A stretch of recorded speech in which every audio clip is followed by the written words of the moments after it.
Cobra সাপের বিষে ১০০% কার্যকর হলো এআই এর তৈরি করা ওষুধ। ২০২৪ সালের কেমিস্ট্রিতে নোবেল বিজয়ী অধ্যাপক এই গবেষণার কাজে প্রধান হিসেবে ছিলেন।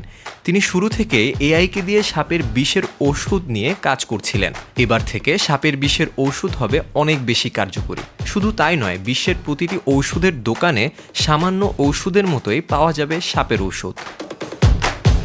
কোবরা সাপের বিষ একটি অতি মারাত্মক বিষ। তাকে যখন এআই জয় করতে পেরেছে, তাহলে বাকি সাপের কামড়ের ক্ষেত্রেও একই কাজ হবে বলে অনুমান করছেন গবেষকরা।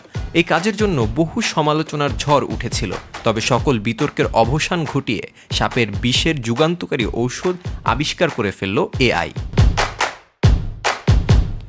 একটি ইঁদুরের দেহে এই বিষ প্রথমে প্রবেশ করানো হয়, তারপর তার দেহে এই বিষের ঔষধ প্রয়োগ করা হয়। তবে অবাক করা কাণ্ড, একেবারে সুস্থ হয়ে উঠেছে ইঁদুরটি। এতদিন যে সাপের বিষের ঔষধ ছিল, সেটি এতটা কার্যকরী ছিল না বলে দাবি করেছেন গবেষকরা। এতদিন ধরে একটি সাপের ঔষধ তৈরি করতে হলে হাজার হাজার ডলার খরচ করতে হতো। এখানেই শেষ নয়, বরং এটি তৈরি করতে সময়ও লেগে যেত প্রায় কয়েক মাস। তবে এবার ওই ওষুধ আবিষ্কারের ফলে শুধু বিদেশের মাটিতেই নয়, দেশেও মিলবে এই সাপের ঔষধ। অল্প সময়ের মধ্যে অতি কার্যকরী ভূমিকা নিতে পারে এই সাপের ঔষধ। দামও থাকবে সকলের নাগালের মধ্যে। হাসান মাহির, নিরপেক্ষ, নিউজ ডেস্ক, ঢাকা।